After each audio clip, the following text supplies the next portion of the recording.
Kemudian ini ada begini begitu, ada juga yang mencela, ada juga yang merendahkan, ada juga macam-macam. Saya pikir yang pertama, ini yang penting saya tegaskan pada kita semua. Kita itu mengaji bukan untuk keramaian. Sekali lagi, kita mengaji bukan untuk apa? Keramaian. Kita mengaji untuk mendekatkan diri pada Allah Subhanahu wa taala. Standarnya cuma dua di ayat yang tadi kita buka. Satu, meningkatkan iman, cirinya semakin kenal Allah, semakin senang ibadah, semakin giat kemudian untuk mendekatkan diri kepada Allah. Dan yang kedua adalah menambah pengetahuan, yang dengan tambahan pengetahuan itu memudahkan kepada kita menunaikan ibadah. Kalau kita tidak tahu tentang tambahan pengetahuan itu, rumit kita menunaikan ibadah. Ya, dimana supaya mudah, supaya gampang adaptasinya. Misal, kalau yang satu ilmu, satu dalil, satu cara itu gampang, takbir ucapkan Allahu Akbar, nggak ada masalah. Tapi kalau subuh masuk bab kunut, ya Ustadz Zaki tadi tidak kunut, Ustadz Amir itu kunut. Kalau kita tahu ilmu, ya baik yang kunut ada dalilnya, yang tidak kunut ada dalilnya, adaptasinya mudah. Ketika imamnya kunut kita tinggal ikuti. Dan kalau imamnya salam tidak usah sujud sahwi, karena tahu ilmunya. Jadi dua saja, meningkatkan iman kepada Allah. Yang kedua, bagaimana menambah pengetahuan supaya mudah kita beradaptasi dalam rangka menunaikan ibadah pada Allah Subhanahu wa taala. Jadi saya ingin memberikan nasihat pada kita semua di awal ini itu untuk dua hal tadi, dan semuanya lillah, termasuk para pengajar. Ya, jangan mengejar keramaian, popularitas, apalagi materi, waliyadzubillah. Saya pun sering mengatakan kalau apa yang saya sampaikan tidak mendekatkan Anda kepada Allah, tidak menambah pengetahuan, tinggalkan saya, cari guru-guru lain yang lebih baik dengan sifat itu. Fadzakir innama anta dzakir lasta alaihim bimusaitir. Muhammad sallallahu alaihi wasallam, ingatkan, share, ingatkan. Tugasmu hanya mengingatkan, bukan untuk menguasai orang. Ya, apalagi saya yang bukan nabi, bukan rasul, hanya menyampaikan. Silahkan setelah disampaikan teman-teman kemudian menangkap. Kalau nyaman dengan itu amalkan, tidak nyaman tinggalkan. Dan jangan pernah ada kesan untuk menguasai jamaah, jangan pernah ada kesan untuk mencari dunia dan sebagainya. Wala tamnu tastakthir. Materi kali ini pun jangan sampai ditujukan untuk keramaian, apalagi kegaduhan. Itu tidak baik. Ya, biasanya kalau sudah gaduh, apapun yang disampaikan itu tidak akan bisa meresap ke dalam hati. Ujungnya nanti tidak akan terima dan saling berbantah, dan itu yang sangat dihindari.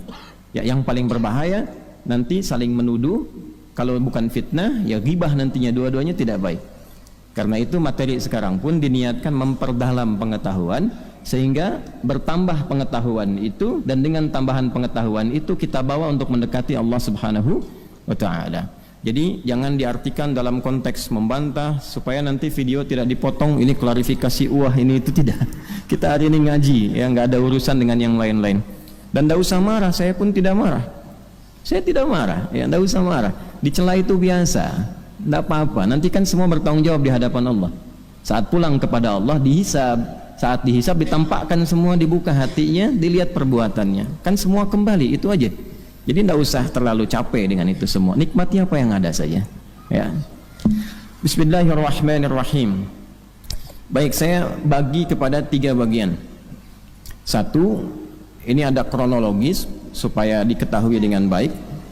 Yang kedua, kita ada beberapa yang kita urai tentang pengertian musik, pengertian syair, surat Asy-Syu'ara, dengan pemusik dan sebagainya, nanti kita urai.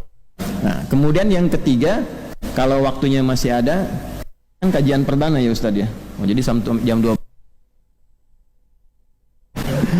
Ya.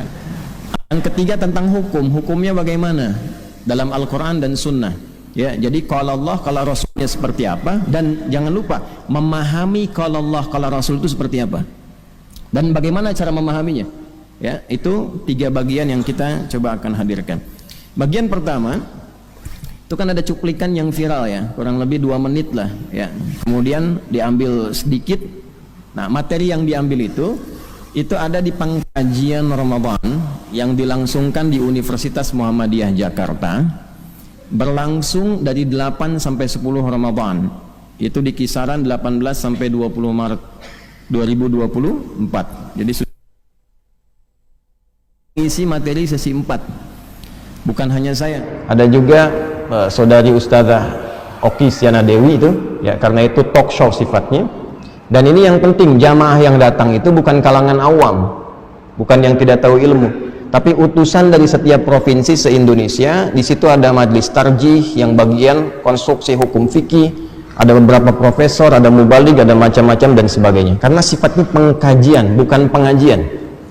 Beda. Kalau pengajian, ngaji, kita belajar, ya, dan seterusnya. Kalau pengkajian itu analisis, menganalisis, meneliti dan melahirkan satu kesimpulan.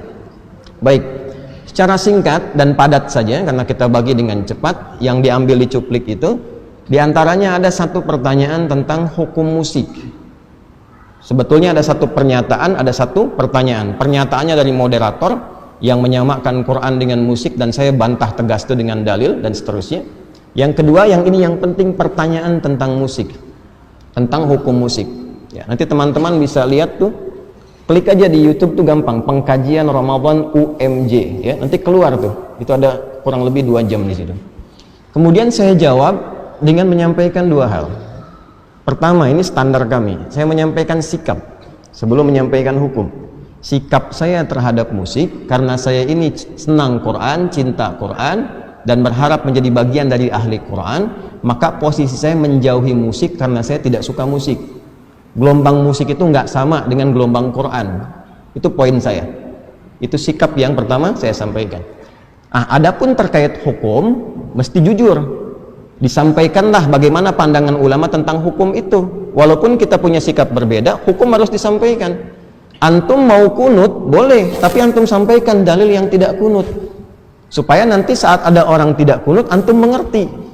Anda tidak kunut boleh, tapi ketika Anda tidak kunut pun harus disampaikan dalil yang kunut bagaimana, supaya tidak mencela ketika orang menunaikan kunut. Maka saya sampaikan kemudian pendapat-pendapat ulama terkait dengan hukum musik itu pada 3 aspek utama. Ada yang mengharamkan mutlak, ada yang menghalalkan mutlak, ada yang menghalalkan dengan catatan. Saya uraikan secara singkat karena waktunya terbatas. Yang mengharamkan ini dalilnya, ini turunannya. Yang membolehkan seperti ini, yang mutlak itu langsung saya tolak, ini abaikan saja. Yang membolehkan dengan catatan begini, begini, begini. Kemudian didialogkan, ya. Yang satu saya turunkan ini yang surat Luqman ayat 6. Kemudian sampailah pada titik surat Asy-Syu'ara. Saya sampaikan makna Asy-Syu'ara jamak dari kata syair, ya, syair itu artinya begini dan sebagainya. Nah, yang dicuplik itu yang itunya aja tuh. Ya. Syair pemusik, lalu disimpulkan dan dibuat sebuah framing. Ada surat musik di Quran, Ustadz ini menghalalkan musik. Nah, itulah yang terjadi. Nah, dan itu nanti bertanggung jawab di hadapan Allah Subhanahu wa Ta'ala. Kapan saya mengatakan saya menghalalkan musik? Dan sejak kapan saya mengatakan saya mengharamkan musik? Sikap saya jelas, saya menjauhi musik, saya tidak suka musik. Hanya pendapat ulama seperti ini. Jelas sampai sini? Nah, jadi kalau ada yang motong-motong, ada yang mencela dan sebagainya, itu semua bertanggung jawab di hadapan Allah.